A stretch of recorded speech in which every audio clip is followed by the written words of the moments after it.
Hi friends, बहुत दिनों बाद हम लोग फेस टू फेस हो रहे हैं। क्या आप थंबनेल देख के आए हैं? यदि आप थंबनेल देख के आए हैं तो आपको हमें सबूत देना पड़ेगा। नहीं, हमें आपको सबूत देना पड़ेगा। वो सबूत ये है, आप कोई भी ईयर का यानी कि 2016 के बाद जो भी संस्कृत के एग्जाम्स हुए हैं वो ज्यादा दूर नहीं जा रहे हैं, अभी हाल ही फिलहाल की बात कर रहे हैं। तो आप प्रत्येक ईयर के क्या दोनों सीटिंग में एक क्वेश्चन जो आज हम लोग ऑपरेशन करने वाले हैं, देखिए आया है कि नहीं। इसलिए फुल्ली गारंटी के साथ कहते हैं आज के इस वीडियो से क्वेश्चन जरूर टपकेगा आपके फाइनल एग्जाम में। इसलिए वीडियो बहुत ज्यादा इंटरेस्टिंग और हेल्पफुल होने वाला है। यदि आप अपने एग्जाम में 6 से 7 मार्क्स अनुवाद के लिए, इसके अलावा ऑब्जेक्टिव भी इस सूत्रों से कंफर्म करना चाहते हैं तो बने रहिएगा वीडियो के अंत तक। यदि आप चैनल पे पहली बार आए हैं तो चैनल को सब्सक्राइब कर लीजिए ताकि इस टाइप के वीडियो आपको मिलता रहे। आइए उस सूत्रों का ऑपरेशन करते हैं। सबसे पहले जानते हैं हम लोग सहार्थे तृतीया सूत्र के बारे में। सहार्थे तृतीया, सह मतलब होता है साथ में, सह मतलब साथ। अब सह के जितने भी समानार्थक शब्द होंगे जैसे साकम, सार्धम, समम, इस सभी शब्दों का अर्थ होता है साथ। इसके योग में जो भी अप्रधान होगा उसमें तृतीया विभक्ति का प्रयोग करेंगे।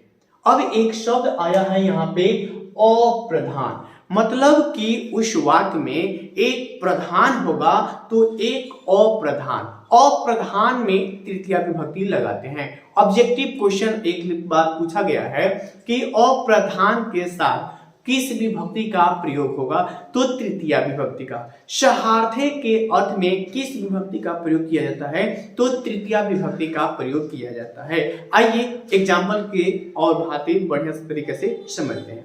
सबसे पहले लेते हैं, राम के साथ सीता जाती है। जाने का काम दोनों करते हैं, राम भी और सीता भी। राम हो गए आपके अप्रधान और सीता हो गई आपकी प्रधान। क्यों प्रधान हो गए? तो जो कौन का आंसर आपको मिलेगा, कौन जाता है तो कौन का आंसर होगा वो आपका हो जाएगा प्रधान। और किसके का जो आंसर मिलेगा, किसके साथ जाते हैं तो किसके का जो आंसर होगा वो आपका हो जाएगा अप्रधान। और इसी में आपको तृतीया विभक्ति का प्रयोग करना है। तब आपको राम में लगाना है तृतीया विभक्ति। राम औकारांत पुल्लिंग शब्द। बालक शब्द याद है नहीं ना, तो कम से कम बालक, लता, मुनि और फल शब्द रूप हर हाल में याद कर लीजिए। यहां से आपको प्रश्न पूछे जाते हैं। राम बालक शब्द रूप तृतीया विभक्ति में आता है बालकेन, बालकाभ्याम, बालकै। बालकेन, बालकाभ्याम, बालकै। तो राम में लगाएंगे तृतीया विभक्ति तो बनेगा रामेण। क्या बनेगा? रामेण सह सीता गच्छति। आप सह के जगह पे सार्धम, साकम, समम कोई भी शब्द ले सकते हैं। अब एक नेक्स्ट सेंटेंस लेते हैं, लक्ष्मण के साथ राम जाते हैं। अब यहाँ पे राम के साथ था तो राम हो गया अप्रधान। अब लक्ष्मण के साथ राम जाते हैं तो राम हो गए आपके प्रधान और यहाँ पे लक्ष्मण हो गया अप्रधान।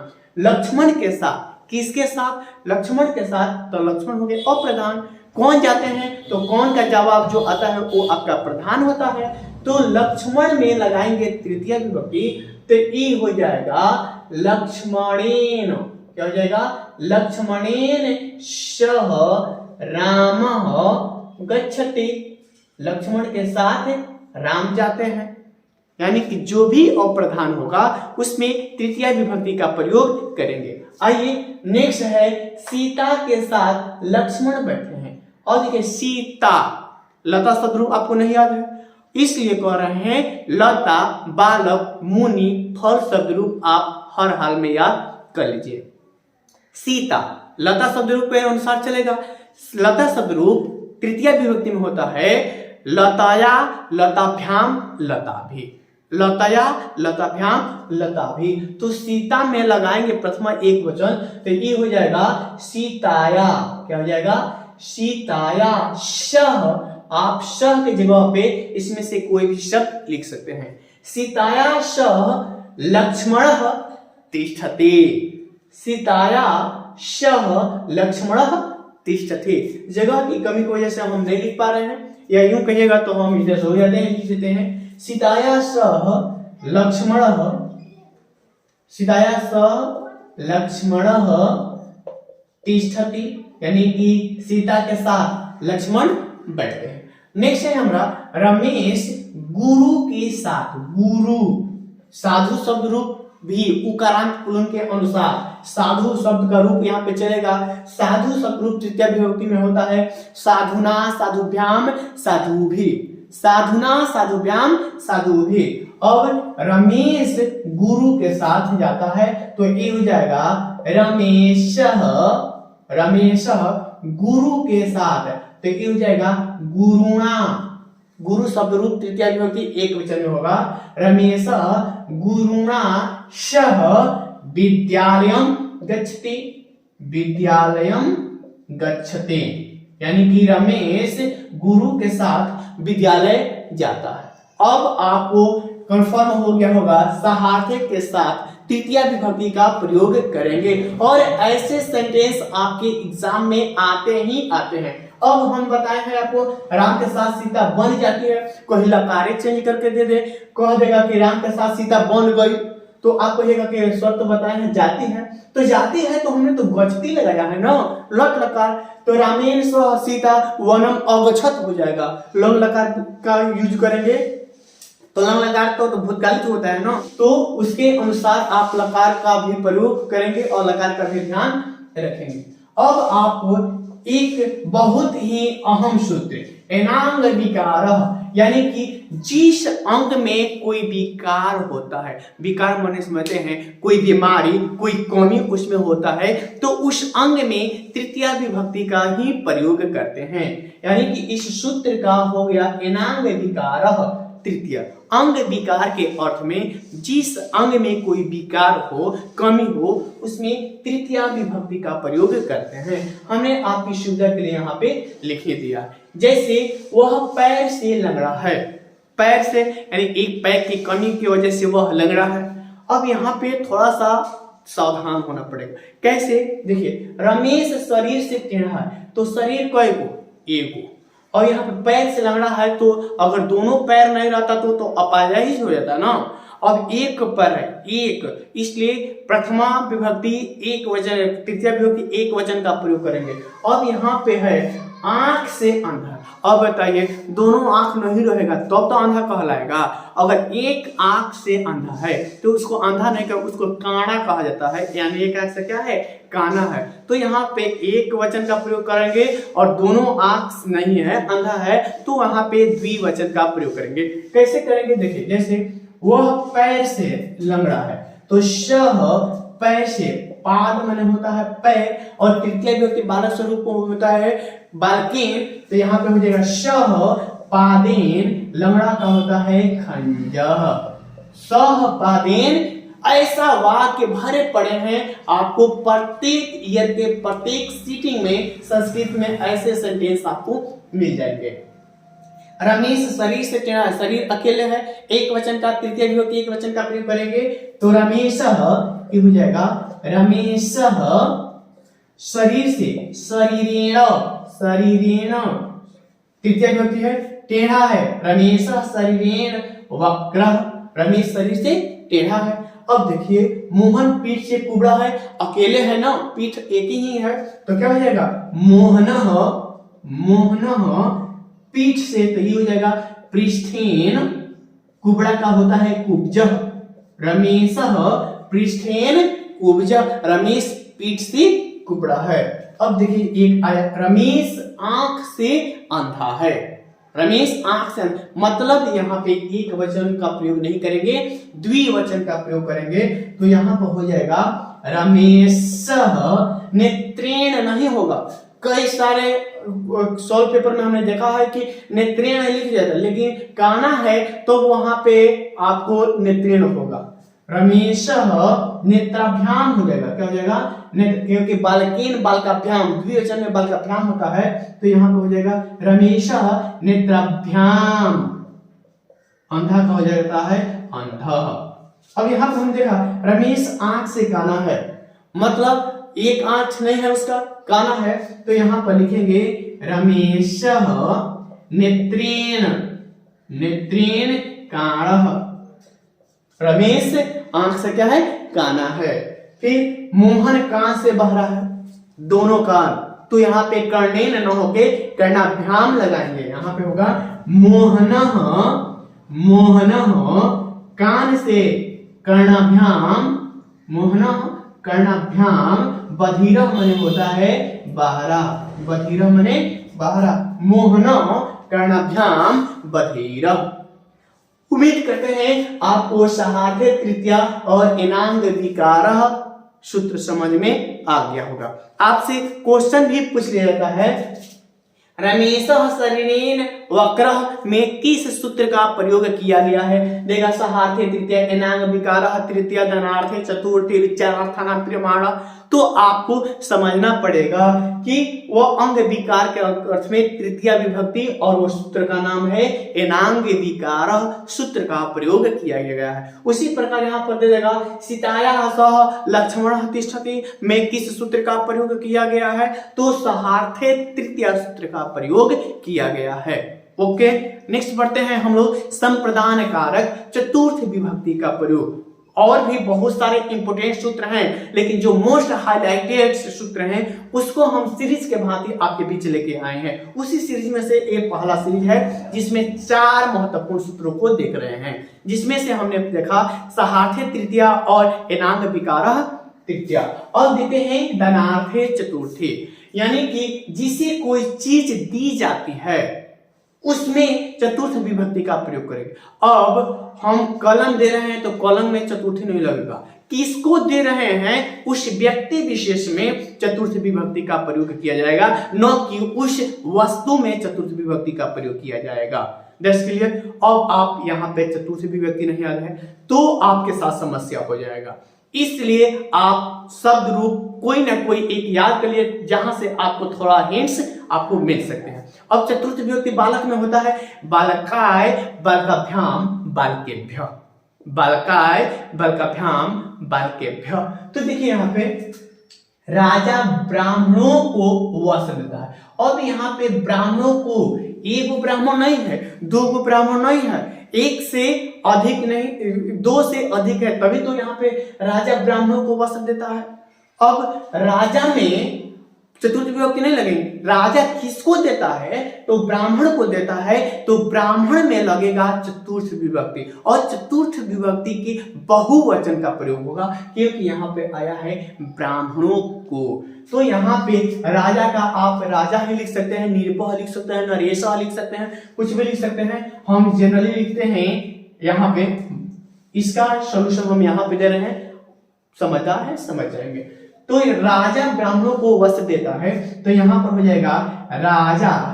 अब ब्राह्मणेभ्यः बालकाय बालकाभ्याम बालकेभ्यः, तो यहाँ पे हो जाएगा ब्राह्मणेभ्यः, यानी कि राजा ब्राह्मणेभ्यः वस्त्रम वस्त्रम दा धातु रूप लट लकार प्रथम पुरुष एक वचन में होता है ददाति, क्या हो जाएगा? ददाति, यानी कि राजा ब्राह्मणेभ्यः वस्त्रम ददाति।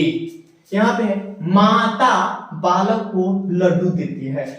अब माता देती है तो माता में तो नहीं लगाएंगे ना, बालक में लगाएंगे। तो बालक चतुर्थी एक वचन में होता है बालकाय, क्या होता है?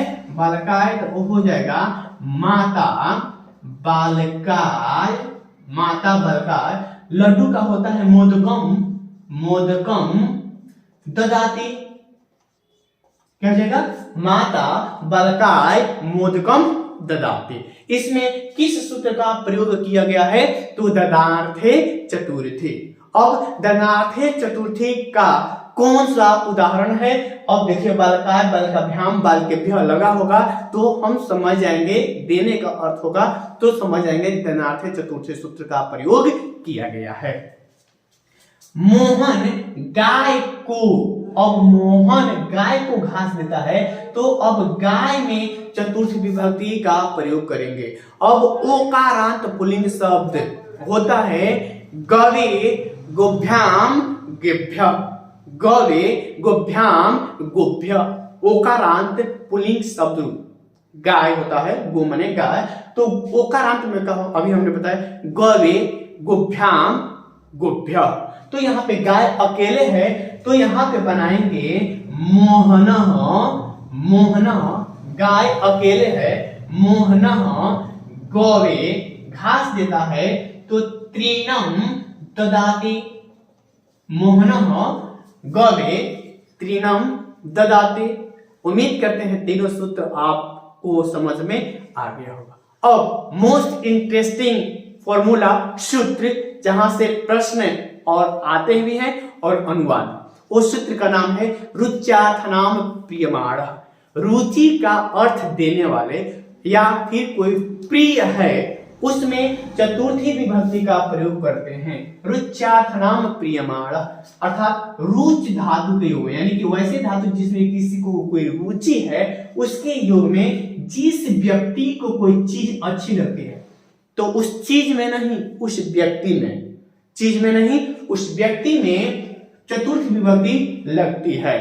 जैसे मुझे लड्डू अच्छा लगता है, मिटा देते हैं, मुझे लड्डू अच्छा लगता है। अब मुझे में चतुर्थ विभक्ति अस्मद शब्द रूप है, अस्मद शब्द रूप होता है मह्यम अवभ्याम अस्मभ्यम, मह्यम अवभ्याम अस्मभ्यम, तो मुझे लड्डू अच्छा लगता है तो ये हो जाएगा मह्यम मोदकम, मह्यम मोदकम रोचते, मुझे आम अच्छा लगता है मह्यम आम्रम रोचते, यानी कि रुच धातु के योग में किस विभक्ति का प्रयोग? चतुर्थ विभक्ति का प्रयोग करते हैं। ब्राह्मण को मधुर प्रिय है, अब ब्राह्मण को, ब्राह्मण शब्द रूप ब्रह्मणाय, ब्रह्मणाय क्या हो जाएगा? ब्रह्मणाय, ब्राह्मणाय, ब्राह्मण को मधुर प्रिय है, मधुरम, मधुरम रोचते भी लिख सकते हैं या फिर प्रिय लिख सकते हैं। ब्रह्मणाय मधुरम प्रिय, ब्राह्मण को मधुर प्रिय है। अगला है मोहन को दूध अच्छा लगता है, मोहन को दूध अच्छा लगता है तो बालकाय तो मोहन है तो ये हो जाएगा मोहनाय, मोहनाय दुग्धम, मोहनाय दुग्धम रोचते, मोहनाय दुग्धम रोचते, मोहन को दूध अच्छा लगता है में किस सूत्र का प्रयोग होता है? तो रुच्यार्थनाम प्रियमाण, रुच का अर्थ देने वाले जिस व्यक्ति को कोई चीज अच्छी लगती है उस व्यक्ति में कौन सा विभक्ति लगता है? चतुर्थ विभक्ति का प्रयोग किया जाता है। हरि को भक्ति पसंद है तो आपको इसके लिए हरि, भूपति, भूपति माने होता है राजा, भूपति शब्द रूप याद होना पड़ेगा आपको। तो यहाँ पे हरि भूपति में चतुर्थ विभक्ति में होता है भूपतये भूपतिभ्याम भूपतिभ्य, भूपतये भूपतिभ्याम भूपतय, तो यहाँ पे हरये भूपतये तो यहाँ पे हो जाएगा हरये, हरये भक्ति रोचते या हरये रोचते। संस्कृत में एक और बात है, अगर आप कारक विभक्ति चिन्ह आप अच्छे से प्रयोग किए हैं तो कोई भी शब्द शुरू या अंत में लिख सकते हैं। हरये रोचते भक्ति, हरये भक्ति रोचते, भक्ति हरये रोचते, ये भी तीनों सेंटेंस सही है, लेकिन हरये के जगह पर हरि नहीं होना चाहिए, रोचते के जगह पर रुचती नहीं होना चाहिए। कारक विभक्ति चिन्ह अगर आप सही तरीके से प्रयोग किए हैं तो आप कहीं भी उसका प्रयोग कर सकते हैं। उम्मीद करते हैं आपको यह चारों सूत्र अच्छे से याद होगा।